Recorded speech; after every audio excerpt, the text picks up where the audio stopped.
Welcome to another episode of Drunk Guys on Chick Flicks, the drunk uncle at Thanksgiving of podcasts. Yeah, I'll tell you why we went to Vietnam. We went to Vietnam because the administration at the time. No, listen, the administration at the time. Uncle Jimmy, you okay? Sleep. He's asleep. He's asleep now. I'm your host, Matt, and with me, as always, is your co-host, Garrett. Hi, I'm Garrett. Garrett, what are we watching this week? We're watching You've Got Mail. And why are we watching You've Got Mail? You won I won multiple bets. You won the Halloween bet. Right. We have a separate track for holiday bets. We do.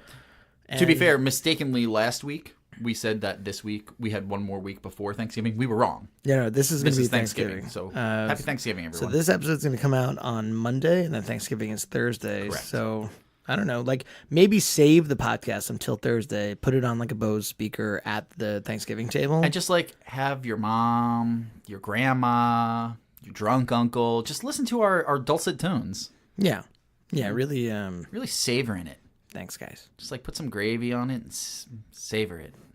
What are you suggesting, that our podcast is dry and needs gravy? No.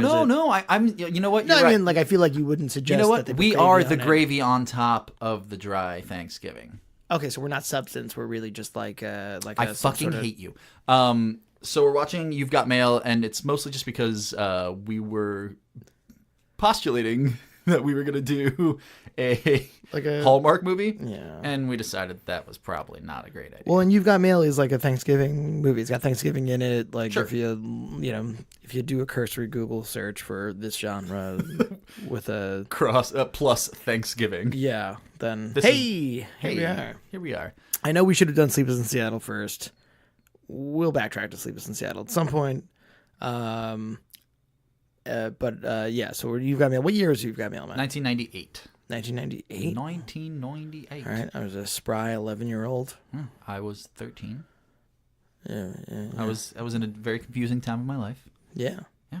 Hair, voice changes, smells. Yeah, voice changes, sure. I'm fine.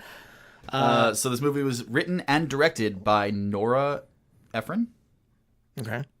She wrote and directed movies such as this, Sleepless in Seattle, Bewitched, the remake with Will Ferrell and Nicole Kidman, and Julie and Julia. That's with... I think it's Amy Adams and... Nope, it's Julia Roberts and Meryl Streep. No, it's Amy Adams and Meryl Streep. Is it Amy Adams and Meryl Streep? It's definitely Meryl Streep. Meryl Streep plays Julia Childs. Yeah, it's... I promise. But We'll make it a bet. Tom Hanks and Meg Ryan. We'll make it another bet. We're having a bet. It stars Tom Hanks, Meg Ryan, Greg Kinnear, Parker Posey, Steve Zahn, and Dave Chappelle. That's awesome, actually. I forgot Chappelle was in this movie. I love both Steve Zahn and Dave Chappelle. I mean, I like this cast a like- lot. I like love Parker- Greg Kinnear. I like Parker Posey. I like Greg Kinnear. I'm not a huge fan of Parker Posey, but she's fine in this movie. I mean, she plays the part well. She's like in a lot of stuff But like never like kind of at the forefront. Always a secondary character. Always a bridesmaid, never the bride. We should watch Bridesmaid. She's not in Bridesmaids, though. No, I'm just saying. It made me think I of would Bridesmaids. like At to one go point, back we to should watch Bridesmaids. I agree. Okay. Yeah, this is a good movie. I've seen this before. You've seen this before. I didn't realize that it's the same director as Sleepless in Seattle, so it's really seriously a rehash of Sleepless in Seattle in a lot of ways. Well, it's almost the same movie. It might as well be a sequel. Another Maggie Hanky. The third Maggie duo. Hanky collaboration. So you had Sleepless in Seattle And Joe versus the Volcano. Oh. I've never seen Joe versus the Volcano. Is it like an action movie? No, it's like a silly comedy type of Rom-com or just like comedy? I don't know. There's love in it, but I don't think it's rom-com. There's always love. Is there any cool trivia or reasonable trivia? There's or trivia. any trivia? There's a scene where Tom Hanks's character is like closing the door of the little shop with like all the balloons or whatever, and he like closes the door and closes the balloons in the door, and he like freaks out and he goes, "Good thing it wasn't the fish." All that was ad-libbed. He was supposed to just exit the fucking store without any trouble. Huh. And she thought it was funny, so she kept it in. Nora did. It's a remake of the 1940s movie, The Shop Around the Corner, starring... Which is the name of Meg Ryan's bookstore, I think, Right. in this, right? Yes, I believe so. Starring James Stewart and Margaret Sullivan. Jimmy Stewart. Mary. Zuzu's puddles. The third Meg and Tom collaboration. We said that. Meg Ryan got her first computer ever during the filming of this movie. Feels a bit late. Does feel a bit late for a millionaire movie star. Right. Right. Feels a bit late. Shot entirely in the New York City Upper West Side. Okay. Which I actually think this is one of those movies that makes New York look really nice. Yeah, I'm sure it is.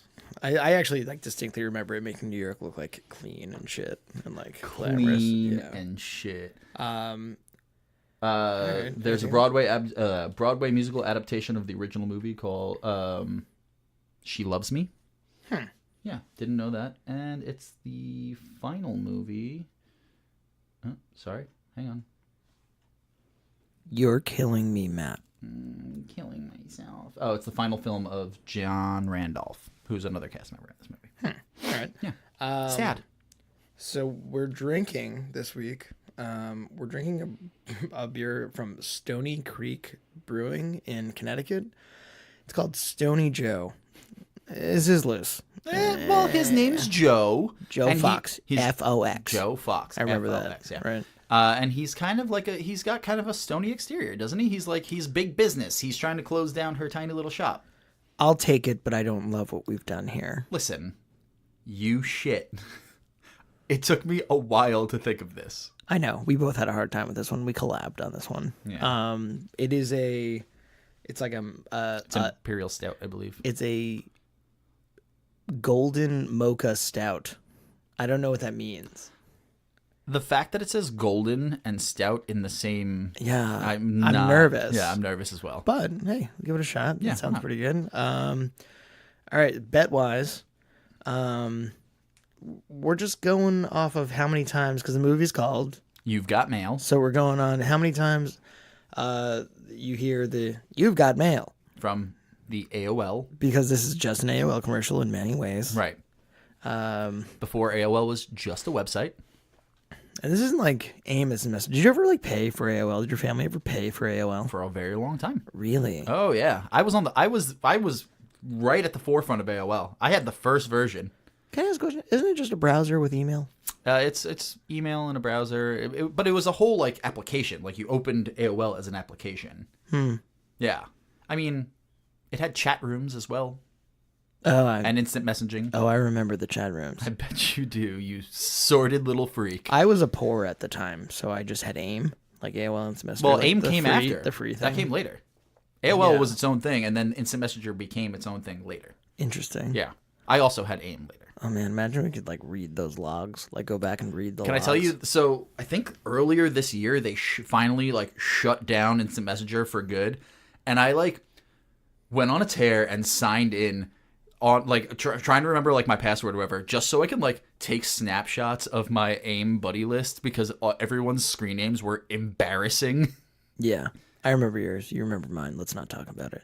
All right. So the bet is going to be how many times they say you've got mail. Close without going over. Matt, you can go first. 4. I'm going to say 3. Okay. Fuck. What? I'm going to lose. Fuck. I know that I'm going to lose. So whoever I wins, actually don't. I'm going conservative with this. whoever wins this bet gets to decide the first Christmas movie because we're going to do a couple Christmas movies. Yeah. Okay. All right. So that's the bet. We're going to go drink a Golden Stone. That's fine. I like this movie, I think. I think I remember liking this movie. I like this movie, I think. I definitely know that I like this one less than Sleepless in Seattle. Yeah, well, I think Sleeps in Seattle was like more novel. But Sure, I feel like this one was kind of phoned in after that. we'll get into it after several beers. Sure. So if you've seen the movie, keep on listening. If you're going to watch along, pause us here. And as always, we're sorry for whatever happens next. And we'll see you on the other side.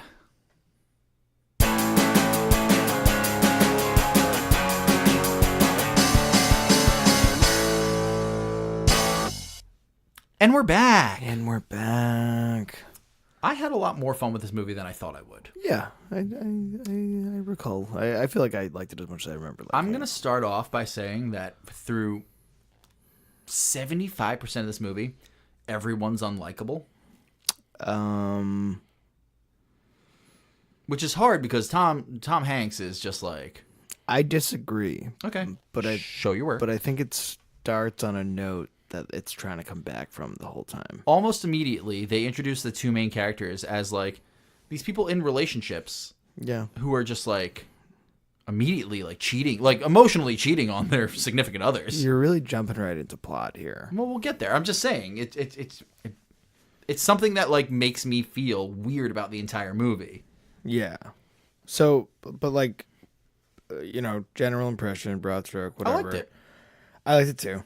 Okay. I liked it more than I thought I would, and like I said earlier, that I feel like this is like Sleepless in Seattle's like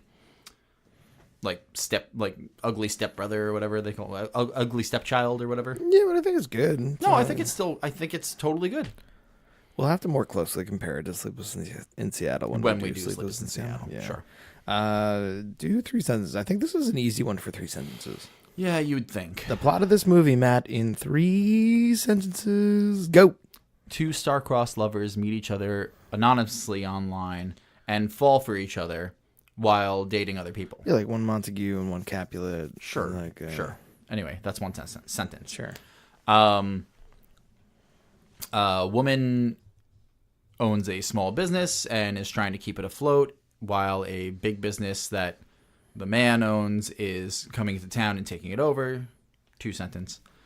And woman and man keep running into each other, and eventually through the hate and the adversity, like come together and become friends, and eventually find out that they're the person that they've been talking to online, and fall in love. 3 sentences. Yeah, see, that was good. Was it good? Yeah, I think that was pretty good, actually. Thanks, man. You go. All right. 2 people who have never really found the one and are in unfulfilling relationships. 2 brothers are in basically have a pen pal through email on AOL. Period. 1 sentence. As the relationship between the pen pals via email on AOL develops, we realize that woman owns independent bookstore and man owns like big chain bookstore that's coming in to potentially knock it out of business too. Okay. They keep crossing each other's paths and like dislike each other, and he can't let on that it's him. Like he finds out that it's, he's like they're the anonymous pen pals, but she doesn't know, and he can't let on until the very end, and he eventually does, and they fall in love. 3. You meandered a little bit on the 3rd sentence. Yeah, but yours was better. Thanks. Yours was better. I tried. I tried really hard. I focused all my energy into it. It's a pretty straightforward plot. Yeah, it is. I would like to get back into what you were just talking about, though, with like them being kind of unlikable for the majority of the movie. Sure. Do you want to do the beer first?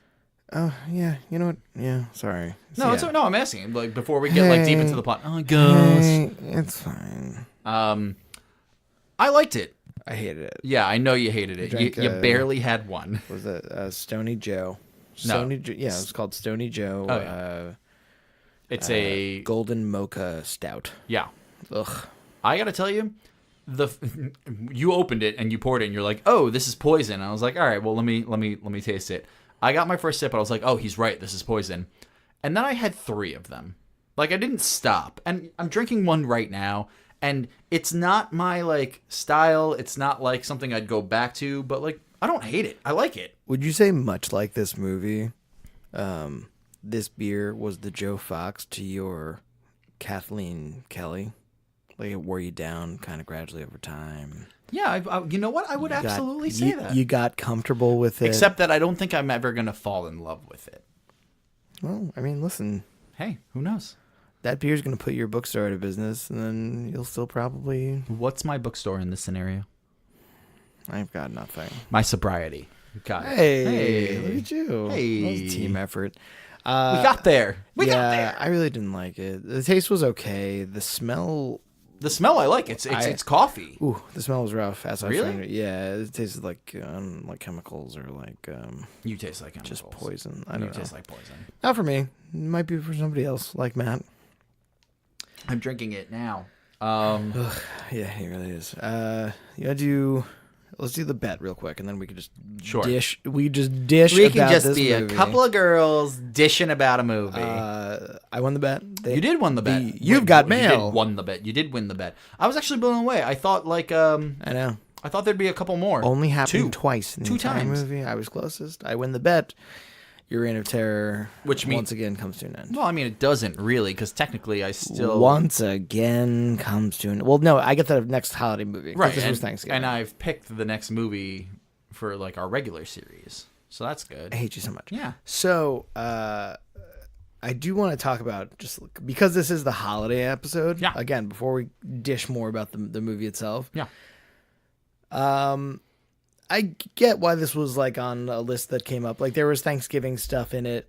Well, he says Happy Thanksgiving at a some bunch. point. Yeah. There's like pumpkins, and there's like a Thanksgiving festival that he takes his aunt and brother to. This is the point where you say Happy Thanksgiving back to me. Happy Thanksgiving. Okay, thank you. It wasn't like abundantly Thanksgiving-y. No, the majority of the movie takes place in around that time. It suggests that like it takes place Thanksgiving, and then it also like says skips like to spring. Many weeks go by, but it never does Christmas really. No, like it blows by Christmas. There's like a caroling thing kind of at one point. Yeah, I remember that. Her and Kinnear are like singing that song about what trumpets do or violins. Well, her and like all the shop people. Yeah, they're all. I think that was supposed to be Christmas, but it was that was Thanksgiving.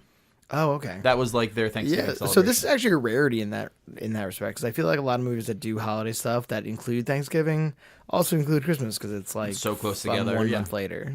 So if there's any period of time to the storytelling, Yeah, for sure. So I understand that we did it for that reason. There, enough Thanksgiving. It was tenuous at best. They harp on like fall. Is that a word? Yeah. Yeah. Okay. They do harp on fall. They do harp on fall. Like when they're going back and forth in the email, she's like, "Is there anything like New York City in the fall?" No, and he's like, "I love it. Like it makes me want to buy school supplies." It's him that says it. That's right. Yeah. Yeah. So I mean, I think it was appropriate for the holiday movie. Sure. Again, it was no sorority row, but what could be, right? Nothing could be. Nothing could be that.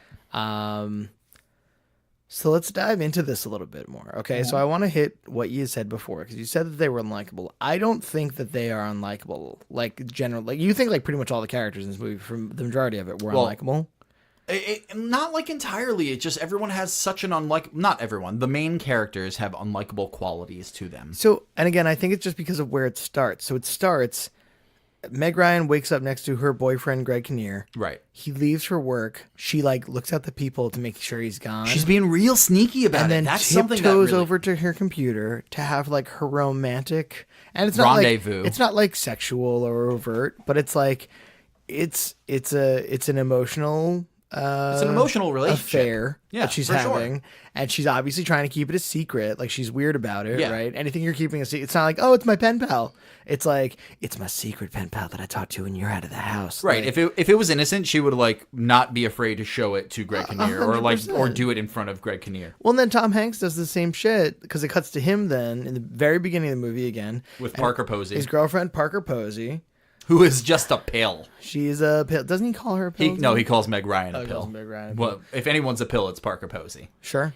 She gets very upset about Tic Tacs at some point. Does she? Yeah, and when they're stuck in the elevator, she like flips that she can't find her Tic Tacs. Oh, yeah. She leaves, and he like kind of like very secretively goes and opens his laptop and like talks to the love of his life. That is not Parker Posey. Not Parker Posey. So I would agree that I think that's a misstep in this movie, because from the very beginning of it, you're like, oh, like I would be so upset. Right. You kind of feel bad for Kinnear and Posey in that moment. You're like, these people like are in these relationships. Secret correspondence where you're like really like delving into the depths of your personality and like, things you like and dislike. And, right. I don't know. So I understand where you're coming from with that. Yeah. But I also like... I've never disliked Tom Hanks in a movie. Well, that's something I said later in the movie too. I was like, I what I said before. It's impossible to hate Tom Hanks. Yeah, he's like every man. He's just like fucking charming as shit. He's charming as shit.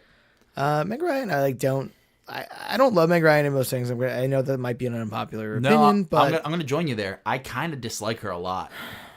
I think Meg Ryan's a little overrated. I don't know if it was like a 90s thing, like if she was just like, that's like... She was the it girl. Her finger was on the pulse of the 90s or whatever. But she's just like, I don't know if she's trying to be like if the character is trying to be cute, but it just comes off as like disingenuous. And I think in the 90s, like she was like the person that like that kind of like light bubbly personality that she kind of has in most of these parts that she plays. Sure. And, like I don't know, but even her, like I didn't dislike her. I disliked that they were in this weird secret relationship. Right, but then you find out that like even their significant others have like other like they have like bad attributes to them. To like Greg Kinnear is super full of himself. He is super full of himself, and he seems to flirt with like any woman who gives him attention. Any attention. Yeah. Like even there's a point at the party. There's a point in the movie where they all meet at a party, like all 4 parties. Right, and Parker Posey's like, "Oh, I loved your work and that," and he's like, "Hey, you really liked it? Do you want to tell me more about be it? My wife forever?" Yeah, exactly. And Parker Posey's a nightmare. She's a nightmare person. They make her like really high strung and really immature and really full of herself too. Yeah, I guess so. Like when they get stuck in the elevator and everyone's like, you know what I would do when I get out of this elevator? And they go around like everyone's like, I'm gonna marry the love of my life. I'm gonna talk to my mom more, and she's like, I'm gonna get my eyes lasered. Right, and then then Tom Hanks goes to say what he's gonna do, and she cuts him off and starts yelling about the Tic Tacs. Yeah. And that's the moment in the movie where he's like, "Yeah, I'm done with this." They don't make her that way until that point, like, or that bad at least. That bad, yeah, for sure. Probably on purpose because you're probably meant to feel like they are sneaking around and like her and Kinnear are the victim a little bit there. I mean, they are. Yeah, they are victims for sure. Nobody's married, but they're like they are doing them dirty. You know, they're doing them so dirty. Doing them so dirty. I think. Generally, where are you going with this, Big Dad? No, I think everyone was really likable. I don't know. Did you have like for the character? most? Yeah. Yeah. What's his name? Joe's dad. Joe's dad. It's just, I mean, he's an unlikable person. He's gone through like several wives, and he's clearly like a big businessman and like doesn't care about the little guy at all. Like a philanderer, right? But like. All of just the little one-liners that he just shoots out. I'm just like, that's pretty funny. Like, oh, then there was so-and-so. And he's like, and then Tom Hanks is like, oh, my nanny? And he's like, she was your nanny? Ha! Good for me. Like, he's just like, I don't know. He is comic relief. I like Chappelle a lot in this movie. Chappelle is actually the straight man in this movie. He is. He's not comedic at all. At all. And you know what? He's a good actor. Yeah, he was good in it. I'm surprised he's not in more shit. I know he had his like weird breakdown a couple of years ago or whatever, but still. I wish there was more Steve Zahn. Me too. Steve Zahn's also good in this movie. He plays like the downtrodden, like kind of not hippie, but like hipster dude before it was a hipster like movement. Yeah. Yeah, a little bit. He's like constantly complaining about it, like, oh, just more women to not like me. Thank God I live in a rent-controlled building. It is funny though. A lot of these movies like put such an emphasis on like value being determined by being with a person. You know, like the Steve Zahn character being like, "'Cause I'm alone and no women like me," and like the Heather Burns, who's like the other employee at the bookshop, like the younger employee at the bookshop. Oh, she's Miss Congeniality. She's Miss Rhode Island. Miss Rhode Island. Miss Congeniality, yeah, which is awesome. She's hysterical in that movie. Yeah. We'll get to that too. But like she's also like, you know, it's again like most of her comments are about like relationships and shit. Right. And like there's such an emphasis on relationships, like, you know, like meaning being derived from, I think, being in relationships on both ends. It's I don't know. There's a lot of the elder people on both ends of the spectrum. There's the grandmother or whatever who's like an employee. Birdie. She's always like, oh well, I fell in love with a man when I was much younger, and then like the oldest of the Fox men was like, oh, I knew her grandmother. We went on a date once. She was enchanting and whatever. Right, so there's like they are spouting that like there were these missed opportunities. Like the older people on both sides are talking about missed romantic opportunities. Right. And like I guess that is like a theme of it also. Like Meg Ryan doesn't want to miss out on meeting Tom Hanks. Well, meeting NY152, which right. is like the AOL handle of the guy she's been talking to online, who she right. doesn't realize is Tom Hanks yet. And she's Shop Girl.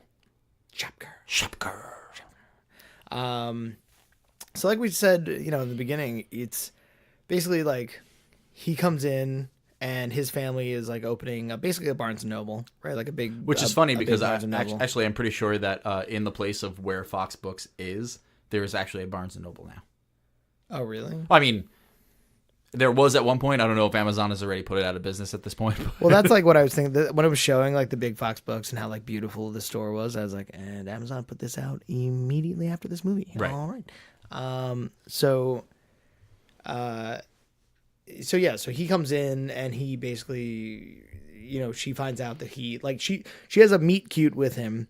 She doesn't realize he is the Fox of Fox Books. When he's out with his brother and aunt. Right, because his father and grandfather have very, very young children, which who is are also way younger than him. That entire montage of him with like the kids is just to like endear you to him. After being like, oh, he's like weirdly cheating on this girl, he like spends time with the kids and buys them presents and goes to a fair with them and all that kind of stuff. Yeah, it reinforces that he's a good guy. There's also a weird, and it's brought up like right before this whole like montage happens, but there's also a weird subplot where his stepmom, his dad's current paramour, is like wants to fuck him real bad. Well, you don't know that though, because then at the end of the movie, she runs away with the female It doesn't matter. nanny. She tries to kiss him on the mouth, and during the recital where his aunt is singing like the young girl who is his aunt. Yes, the young girl who is his aunt is singing "The Sun Will Come Out Tomorrow." She like grabs his leg and like he's like, "Okay, gotta go." Yeah, that is really weird. But like again, it's a weird subplot because it happens a couple of times throughout the movie, and then at the end she runs away with a woman. Yeah, it serves no purpose. No purpose other than to make you dislike her. Right. Huh. It's a weird thing that they kind of just threw in there. Yeah, this is true. Kind of unnecessary. Right. So, yeah, I mean, Meg Ryan doesn't realize it's him. They have the meet cute. She doesn't realize that he's the Fox of Fox Books. Then she comes to realize that it is F-O-X. And he's still charming, right? Like, they're still like... He's never not charming. But they hate each other, right? Like, because they're kind of enemies. Or she hates him. Like, he doesn't hate her. I mean, he definitely, like, looks down on her. Right. And then... they basically, as the pen pals, they set up to meet each other. He goes with Dave Chappelle and has Dave Chappelle look into the restaurant that they're supposed to meet at first. And he's like, oh, who's there? He's like, oh, it looks just like Kathleen Kelly. Would you like that? Would you like if she looked like Kathleen Kelly? Kelly? Oh, no. Oh, God. He's like, okay, well, it's Kathleen Kelly, so you're not going to like her. No, it's the opposite. He goes, oh, would you like if she looked like Kathleen Kelly? And he was like, yeah, I guess she's beautiful, but like, Right. Like he admits that he thinks that she's attractive. And he tells her that it's Kathleen Kelly. Tells him that it's Kathleen Kelly. And yeah, we get faked out where he's like, nothing, I'm going home, and he like walks away, and you think like, oh wow, he's kind of being a bad guy, and then like 2 seconds later he goes into the shop. Oh wow, mean. Oh mean. Wow, you're just gonna leave her there? Yeah, then he does come in, but he comes in and he doesn't reveal himself to be NY152. Which I have a problem with. I hate it. At the end of this movie, we're going to jump ahead. Like, obviously, they end up together. Right. But, like, towards the last 15 minutes of this movie is where, like, the real, like, chemistry between them comes out. Like, they become friends, quote unquote, and they hang out a lot, and he's, like, flirting with her and whatever. But, like, this entire time, from, like, maybe midpoint of the movie, right? He knows who she is. She has no idea who he is. Yeah, he knows she's the pen pal that he has fallen in love with. So he's just toying with her and like kind of undermining everything he's saying online just to make himself look better. Does that make any sense? Well, yeah. He's like, oh, who's this loser you're supposed to come meet? You know, oh, and like, you know what? He's married. I bet he's a total fat convict. guy. Yeah. He's been arrested or he's a convict or something. And it does seem like he's like, I don't get the purpose of it. And honestly, if anyone does get the purpose of it, like, let us know.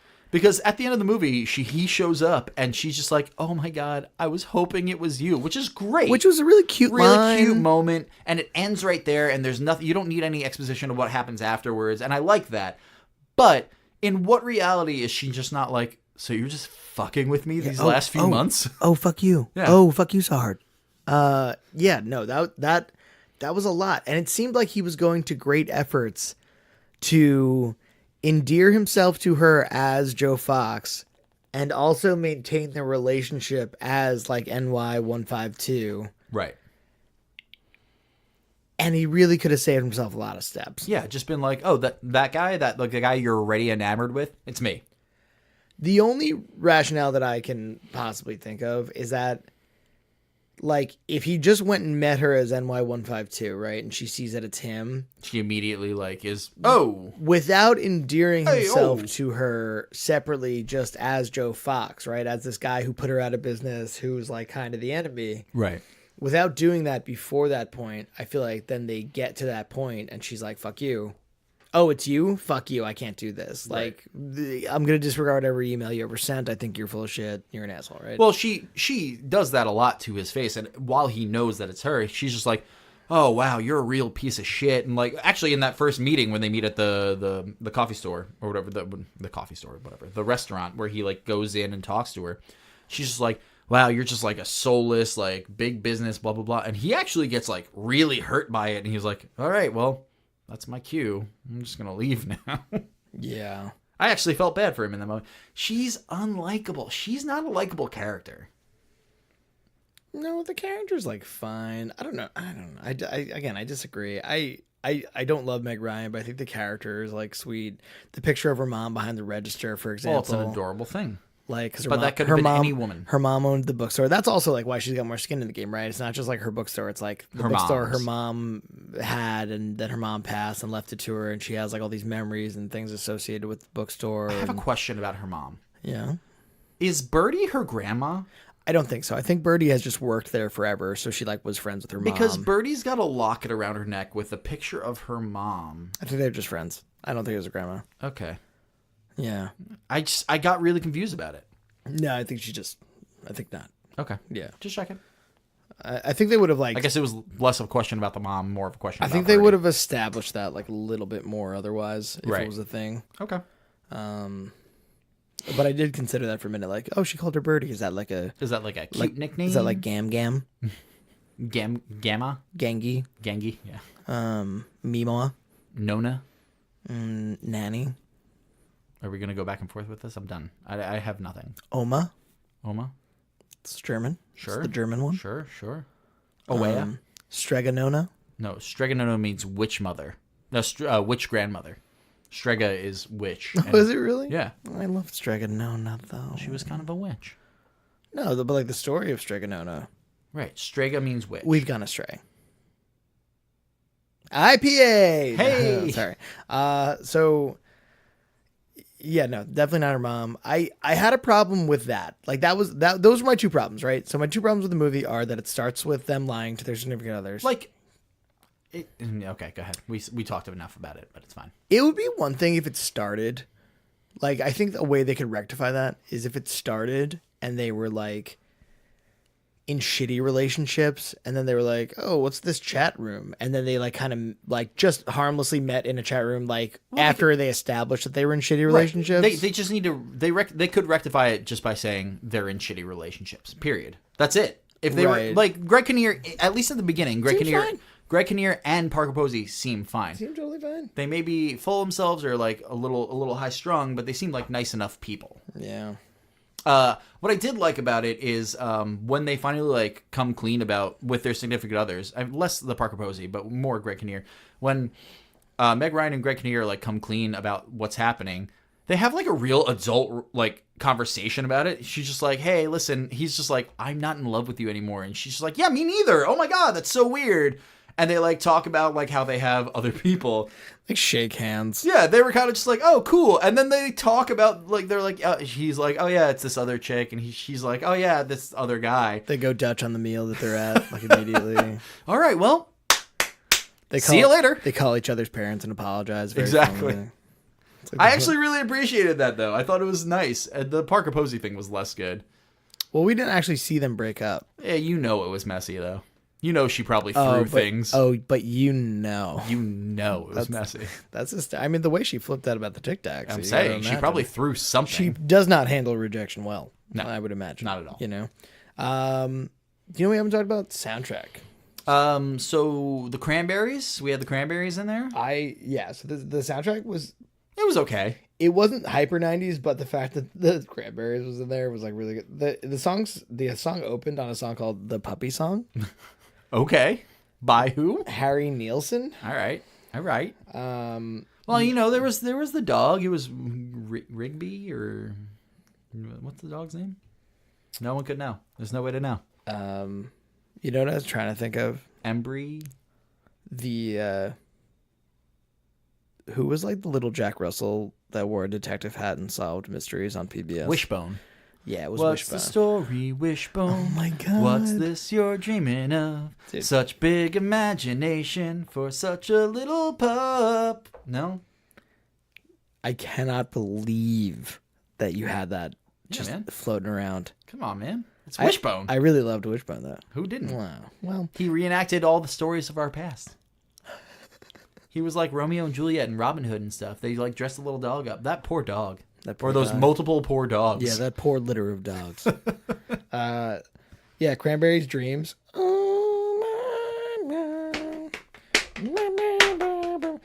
Rockin' Robin. Yeah, there was Rockin' Robin. Splish Splash. Yeah. This I feel like this song comes up in these movies like a lot. Signed, Sealed, Delivered by Stevie Wonder. Signed, Sealed, Delivered, I'm yours. You know, it makes sense though. Like the emails or whatever, it's a letter that they're signing and sealing, sealed and delivered. Oh man, did you not get that in the moment? No, I hate you. So, with regard to how it makes New York look.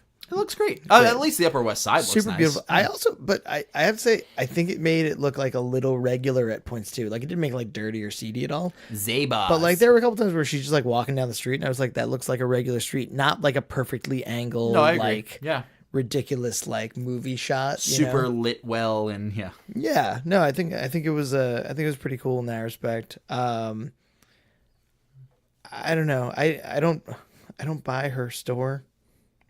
What do you mean? I mean, I buy it as something that existed 42 years ago when they opened or whatever. Yeah. But, like, listen, I get the big box stores. Like, it's one-stop shopping. You go there, you get whatever you need, and you leave. I get it. This episode is brought to you by our sponsors at Target, Walmart, Kmart. Just name every big box store. Shop local, all right? Yeah. Yeah, I guess. Or drink local. Think global. Right? Yeah, that's what it is. You guys? Something like that. I don't know. I got nothing.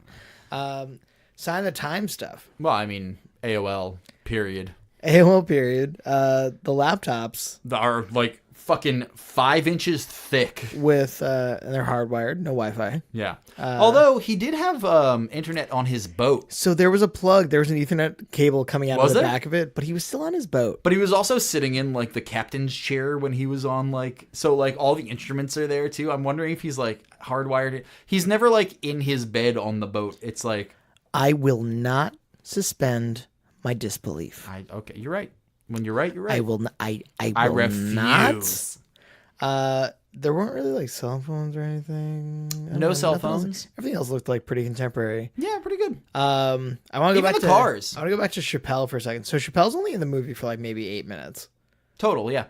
And he plays like very straight laced, like just kind of like the I don't know. He's a contractor. He's like an assistant or a contractor or a friend or all three to Tom Hanks. He's definitely a friend at least. They hang out. They go to the gym together. They work with each other too, though. Sure. And we looked it up, and this is the same year as Half Baked.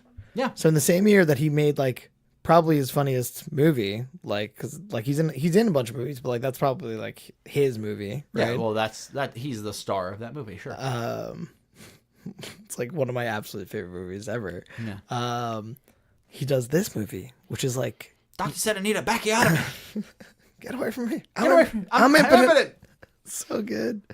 If I wasn't from Jamaica, why would I be wearing this hat? By the beach, boy. Oh my god. So, but he like does that. That's such a silly movie. Yeah. And then he does this. And then he does 8 minutes in a rom-com. Right. Do you think he like hated doing this movie? I mean, money's great. So. Also, you got to work with Tom Hanks. Tom Hanks. Yeah, I would love to work with that. We're also looking at so the Tom Hanks was actually 42 in this movie, which is about how old Colin Hanks is now. Okay. Which I thought was kind of funny because I still think Colin Hanks looks like a baby, even though he's like 40. Okay. But we do that. We've done that in a couple of these movies where I've like checked out the age differences. So check this out. Hanks is 42 and Meg Ryan is 37 in this movie. Tom Hanks. Tom Hanks. Tom Hanks. Which is like reasonable. 5 years is like, it's not crazy. They look like they're about the same age in this movie. Parker Posey, though, who is Tom Hanks's Paramore, at least for the first half, is 30 in this movie. Oh, wow. So there's a 12-year gap there, which is like a little more, It's a big gap. a little more ridiculous, yeah. Ridiculous. And then Kinnear is 35. So Kinnear is actually younger than Meg Ryan in this movie. Okay. Although he acts like really old. Like he acts stuffy. He's super He's obsessed with typewriters and he's shit. Not and stuffy. He's just like this like liberal like fucking like I can't date someone who's not into politics. And she was like, "Oh, I didn't vote last year." And he's just like, "Oh, we can get past this." She's like, "Oh, I got a manicure. Could you not date someone who got manicured?" Yeah. I don't know. It's kind of silly. Steve Zahn, 31 in this film. Yeah. Well, Steve Zahn's kind of just a very ancillary character. He's not really that big part of the cast. I was super curious about Heather Burns too, the other like the young woman who works in the bookstore also, just because she was in Miss Congeniality. So she was 23 in this movie. Okay.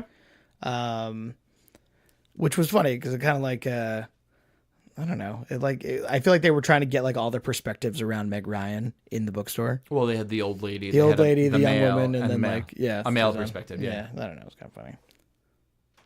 Yeah, I don't know. I think that they're trying to endear you to, like you see her a bunch with like little kids and like telling stories and whatnot, and even like towards the end of the movie after the shop goes out of business. Spoiler alert.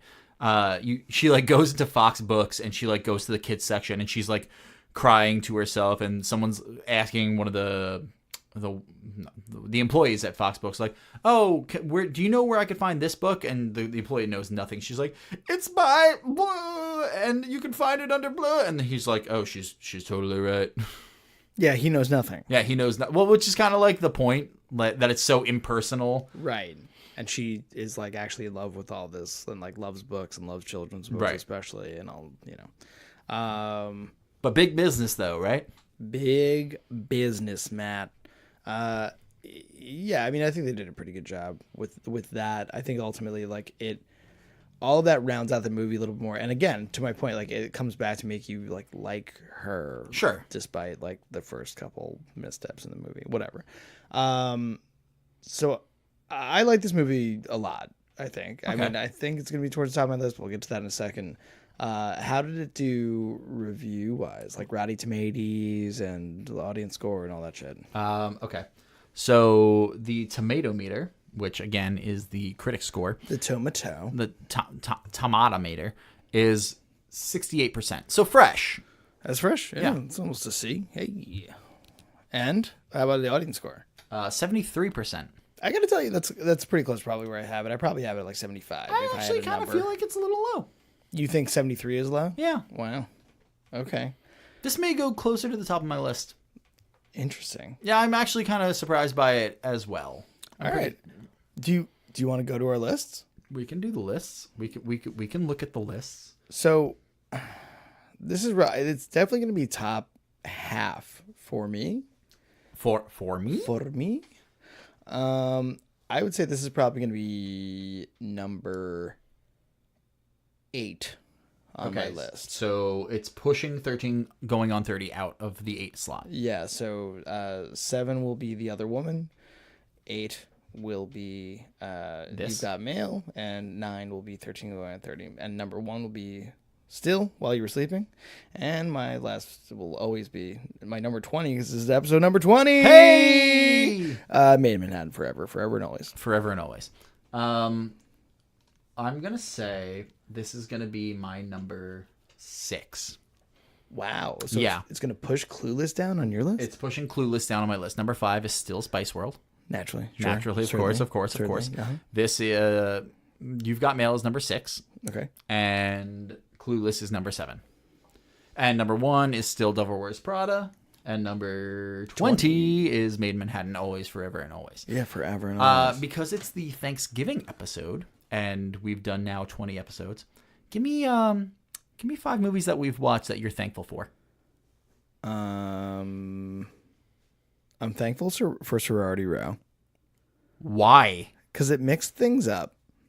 I swear to God, I'm actually thankful for Sorority You Row. hated the movie. I did, but I'm thankful for it's towards the bottom of my list. Actually, you would think I would just It's actually the second to last movie on your list. you'd think I would just rattle off my top five, but I'm thankful for Sorority Row. I'm thankful for The Other Woman for sure. Because it's a great movie. It's a great movie. It's super fun. I'm thankful for Love Potion number 9. For real, Sandy. Gives you the nostalgia. Oh, Sandy. Sandy. I'm thankful for Devil Wears Prada for sure, which Forever and is always. still my number 2. Yeah. And like, I'm not going to deviate really here. I'm super thankful for While You Were Sleeping, Okay. which is like also it's holidays, it takes place around Christmas. It's like That's true. It does. I feel like this time of year, I like love that movie and I'm super thankful for it. And like, I'm thankful that it's as good as it is. Cause like my mom made me watch that movie like hundreds of times as a child, Mama. like hundreds of times. That's too many times. Imagine if my mom made me watch Made in Manhattan 100 times when I was a kid. Oh, you'd be dead. You'd be dead now. I'd be like in an asylum, Or at least. you know, At I'd the be very like, least. yeah. Yipes. Yeah. Yeesh. So, what are the 5 that you're thankful for? I'm going to say Devil Wears Prada, number 1. I'll keep that. I'm Yeah, thankful it's for a that. classic. It's really good. Yeah. Spice World, Forever. We'll be thankful for that. And that's not like, what is that? That's top 5 for you? It is number 5 That for is me. number 5. Okay. The Other Woman, because that was something that you brought to me, and I actually thoroughly enjoyed. Yeah. Hey, So, you're hey, welcome. Thank you. I thank you for this thankful Thank you for movie. liking it. Yeah, So thank you. we're thanking. Well, thank you. Let's see. You know what? I'm thankful for She's the Man. I wanted to hate that movie so bad, and I came out way more impressed with it than I thought I would. And it taught you to keep an open mind. And not hit girls. And for that, well, that was like insane. When Channing Tatum When almost Channing beat Tatum's, the like, shit out of Amanda almost- Bynes. Yeah. Oh my god. All right, you got one more. Yeah. You know what? I'm thankful for Made in Manhattan because it gives me a bottom line forever. Yeah, it gives you like you can only go up. It can only go up from there. I considered that actually. Yeah. I was actually kind of thankful for Made in Manhattan the same way. Like, thank you for showing me real Where trash. the real bottom line is. Yeah, thanks for giving me like a real trash Rosetta Stone. Yeah, okay. Do you think this movie died? You know, this is always hard for me because I don't watch as much like cable television as you do. Mm-hmm. So I would say no. I would say it didn't die. It's probably still on around the holidays. You can probably still catch us on a TBS or a USA. Yeah, it definitely is sometimes. This and Sleepless in Seattle, I feel like, are both on. You're gonna. regularly. Oh, actually, you know what? I remember specifically last holiday season. We were snowed in, and me and my wife were watching television with the fire going, and this and Sleepless Seattle came on back to back. There you go. And she passed the fuck out, and I watched them both back to back solo. Wow. Yeah, I really did. That was your senior thesis just there. Just now. You just proved it. Here we are. Here we are. Do you think it should have died? No, for sure not. It's cute. It's fine. It's like there's nothing like particularly dated or like offensive or shitty. No, it holds or up real boring. well. It's cute. It's kind of There funny are here later and there. movies that do not hold up as well as this. Yeah, no, 100%. Like Crossroads, for example. Well, that's just poor writing. I just meant like there are later movies that like look worse than this. No, I think Crossroads looks looks shittier worse? than Yeah. this movie. Okay, for fair sure. Yeah, I don't think it died. I don't think it like should have died. Would you recommend this movie? It depends on the audience. I wouldn't say not to watch it. Like if it's on, hey, why not? But like for the most part, I'm just like, all right, you don't have to watch it. Like it's not required reading. I'd recommend it to anyone who liked Sleepless in Seattle for sure. Well, of course. I mean, it captures that same like they have really good chemistry. I said that earlier. I didn't say it earlier here. I said it while we were watching it. Yeah, regardless of how you feel about Meg Ryan, They have chemistry. her and Tom. I mean, that's why they kept getting movies together, right? Right. Like For sure. You know, there's something there. And Tom Hanks is charming. He just is. He's so fucking charming. It's impossible to dislike him. I don't think he's ever been a bad guy in a movie. Has he ever been a bad guy in a movie? I was thinking that earlier. I don't think so. It's impossible to hate him. That's why. Yeah. I don't know. Tom Hanks. Tom Hanks. I would totally recommend it. Good. Yeah, I liked it a lot. I I don't know. I think that's it. That's it. Yeah. Cool. All right. So, guys, thanks so much for hanging out and listening to this Thanksgiving episode of Drunk Guys on Chick Flicks. If you want to reach out, at Drunk Guys on Chick Flicks on Instagram, at DGOCF on Twitter, Drunk Guys on Chick Flicks at gmail.com. Fuck Facebook. There's no Facebook. There might be a Facebook. No one knows about a Facebook. But reach out if you want to reach out. And hey, have a happy Thanksgiving. Like, be safe out there. Don't get too drunk the night before, as people do. Well, I mean, like, do what you want to do. Sure, I'm not telling you how to live your life, but just be careful. Like, be aware of your surroundings. Watch your drinks. Don't drink so much the night before that like you're having a hard time keeping like mashed sweet potatoes down, or just mashed regular potato. Do you have mashed sweet potatoes? We have both. Well, I mean, that's great, but like, do you not have regular? Okay. We have both. Why choose? I mean, because why choose? Mashed potatoes. Variety's the spice of life, Matt. I guess. Anyway, guys, thanks so much. Have a wonderful Thanksgiving, and we'll see you next week. Bye. Bye.